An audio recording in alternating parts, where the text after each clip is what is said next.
President, is there anything China, Canada, and Mexico can do tonight to forestall your implementation of tariffs tomorrow? No.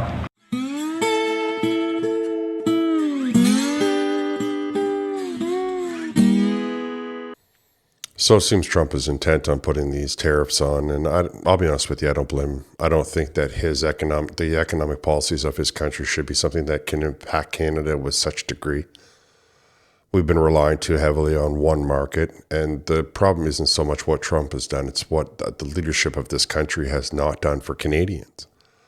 And we are staring down the barrel of having a hand-picked prime minister who wasn't elected, dropped in, who parachuted in, who thinks that the country should still be chasing after this environmental madness that the whole world has turned away from, at least the top half of the planet.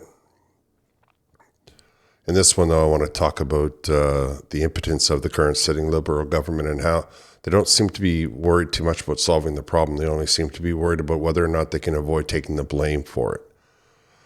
The Liberal government seems to be more obsessed with trying to pass the ball and try to punt it down the street or to put it on to Trump or anybody but themselves. That none of them have come out and said, you know what, maybe we should not have canceled those pipelines going east and west just to keep the globalist agenda. Maybe we should have thought our way through that, because now we have an economy that's about to collapse and all of the people in this country are going to be looking at us, and that's going to be something that they're not going to be able to withstand. As it is, they can't even handle it. The Liberal Party is pretty desperate, and they went down to the United States anyway without being invited. They did, apparently, they got it in the room with the border czar. They sent down Jolly Miller and this new guy, McGuinty, who's supposed to be the safety minister, which is something that I'll get into here in a second. But I'll let you see some of the, I don't know, the only word I can call it as is pathetic responses that the Liberal government, these three ministers, gave to the scrum that they held from the embassy in the United States, like the Canadian embassy in the United States, I guess Washington. It's pretty sad. It's pathetic, really. Yes. Okay. So, Mark, David, and I are concluding our trip to Washington. We had several important meetings, including with the Secretary of State, Marco Rubio, with Tom Homan, the border czar, because we believe that we need to lay down the groundwork, not only on preventing tariffs, but of course on making sure that should there be a response, we will be ready day one. And also we will be working, making sure that we have strong allies within Congress. And so this is the work that I've been doing for now more than 2 months. This is the work also that we've been doing also together this week. So looking forward to answer your questions. Tell you, I saw a couple of things there. One, I saw a person desperate to try to convince you, to give you the confidence that they're doing something, and we all know that they aren't. Secondly, I saw a person who was secretly competing with Danielle Smith, wishing she could get in the room where Danielle Smith has gotten into, talking about Marco Rubio, talking about Holman. You know, not one time did you get in the room with President Trump. Three of you, three ministers from Canada went down there and the president couldn't take the time to meet with them. That speaks volumes in itself.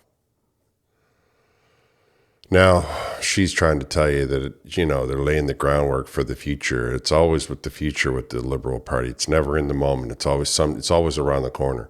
They're always reacting to a situation. They're never prepared for a situation. I mean, it's been a while since, he made these announcements, and all you can do is go down there and say, please let us in the room and please let us try to, make the same contacts that Danielle Smith has made. Danielle Smith has not been bad-mouthing Trump for years, has been mocking him, didn't stand up after he got elected and say, oh, you got all the Americans are sexist because they didn't vote for Kamala Harris.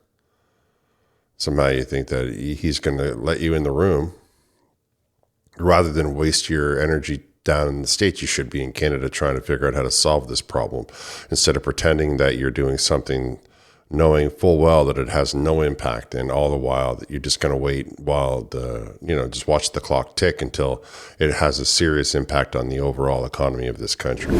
The investments we're making in our border takes a strong border and makes it even stronger.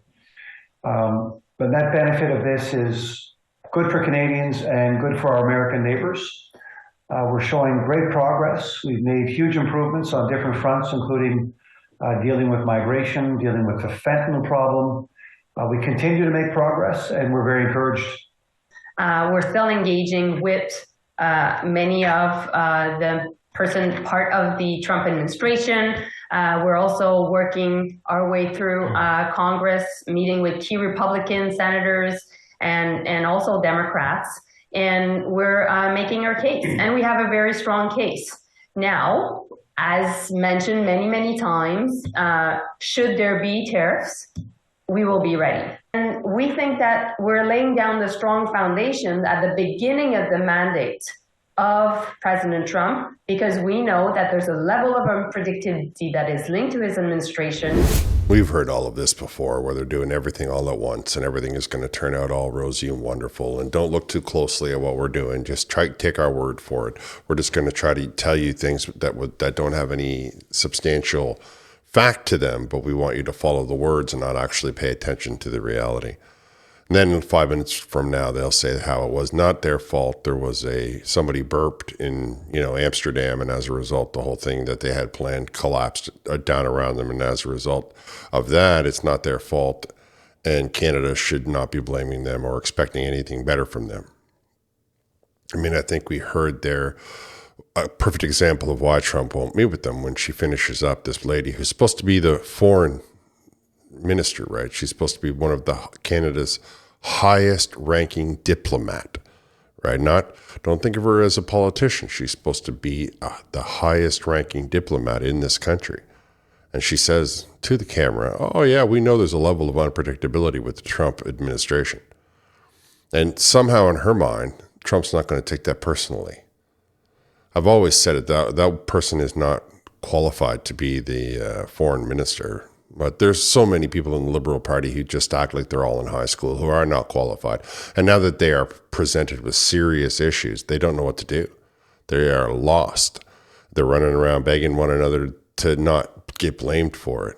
It's really telling that when there's, they do a lot of tough talk, but when there's actually something that needs to be done, when there's actually something right in front of them, they crumble, they collapse.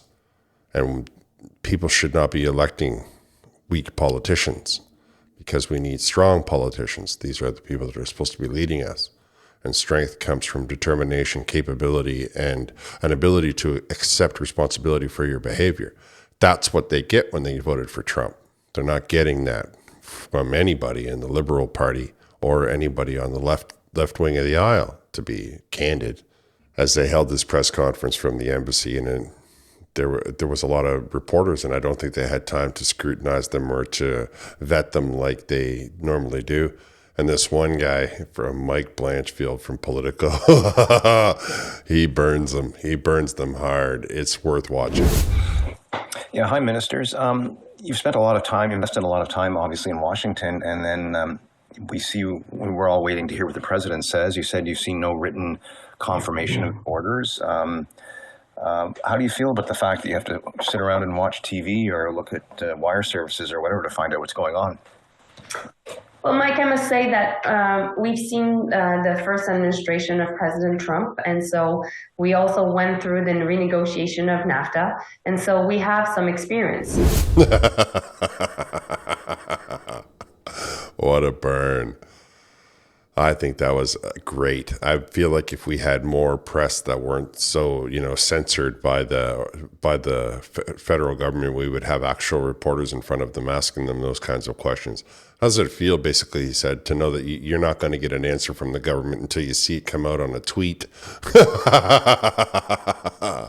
And, here the foreign minister says, oh, well, we're used to it. We know how to deal with Trump. If you know how to deal with Trump, then what are we doing in this situation? You should have known how to deal with him the second he was elected, if you knew him so well. I think that you spent too many years bad-mouthing him, and this is coming home to roost.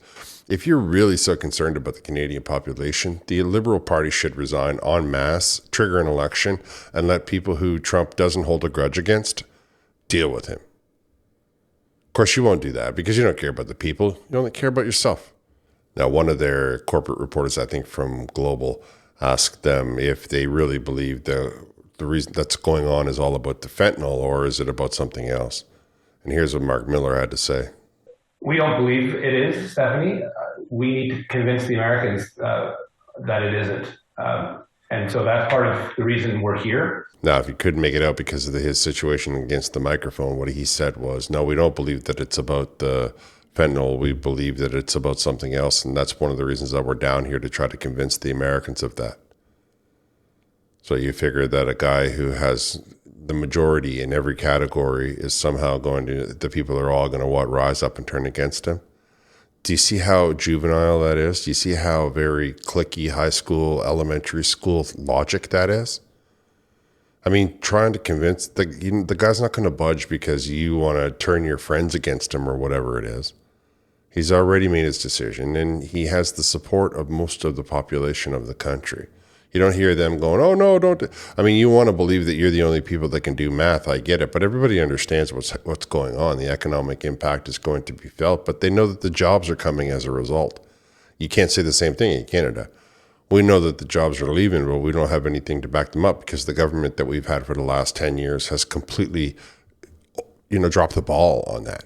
Before we get to what Trump actually said as it pertains to this, I'm going to let you hear some of pearls of wisdom that got dropped by the Prime Minister of Canada, the current Prime Minister of Canada. If the president does choose to implement any tariffs against Canada, we're ready with a response. A purposeful, forceful, but reasonable, immediate response. It's not what we want, but if he moves forward, we will also act.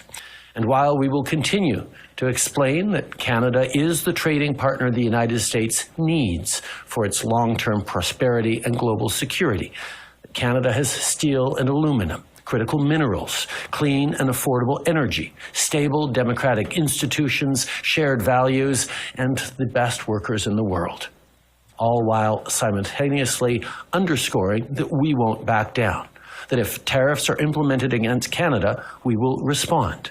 We won't relent until tariffs are removed, and of course, everything is on the table.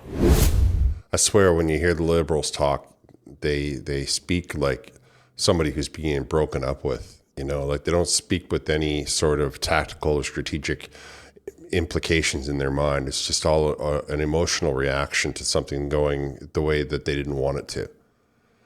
I just can't stand the idea that they think they're the only ones who can do the math on this, right? Like the billionaire who's the president of the country versus the trust fund baby who admits out loud that he can't do basic math. Somehow you're going to explain it to him. They're, we're not gonna back down. He's not even gonna notice you. That's the part that you don't even missing. Like that's the part that's not coming into your mind. He's like, well, it's all right. I won't even notice that you're gone. It's really sad that 25% of the country, Canada, still supports these people. Who votes for these people? Honestly. Now you hear all of that emotional response and all of the veiled threats and all of the, stomping their feet, and compare that to the way Trump is responding to basically the same question. Mr. President, is there anything China, Canada, and Mexico can do tonight to forestall your implementation of tariffs tomorrow? No, nothing. Not right now, no. Not a negotiating tool? No, it's not. No, it's a pure economic. We have big deficits with, as you know, with all three of them. And in one case, they're sending massive amounts of fentanyl, killing hundreds of thousands of people a year with the fentanyl. And in the other two cases, they're making it possible for this poison to get in, number one. And number two, we have big deficits, and it's something we're doing, and we'll possibly very substantially increase it. We're not. We'll see how it is. But it's a lot of money coming to the United States. As you know, we have about a $200 billion deficit with Canada, getting close to $200 billion. They've treated us very unfairly. And I say, why should we be subsidizing Canada? wonderful. I have so many friends in Canada. It's a great place. Is there a concession But you're looking for, sir? no, we're not looking for a concession, and we'll just see what happens. We'll see what happens. So with Mexico, it's the same thing. We have a $250 billion deficit, and we have a lot of people coming into the border, and now we've largely stopped that, but we've stopped that ourselves. I think they've done a fantastic job. You've seen the numbers, they've dropped to almost zero. But we've suffered under the past administration for years and years. We've suffered with millions of criminals coming into our country. Criminals, people from jails from all over the world. They come through Mexico and they come through Canada too. A lot of them come through Canada, and a lot of fentanyl comes through Canada. And China makes the fentanyl. You know, China makes the fentanyl, gives it to Mexico, puts it through Canada, puts it through different places, mostly Mexico, but also a lot through Canada. And so all three haven't treated us very well. Mr. President, will tomorrow's tariffs include oil? What? Will tomorrow's tariffs be inclusive of Canadian crude?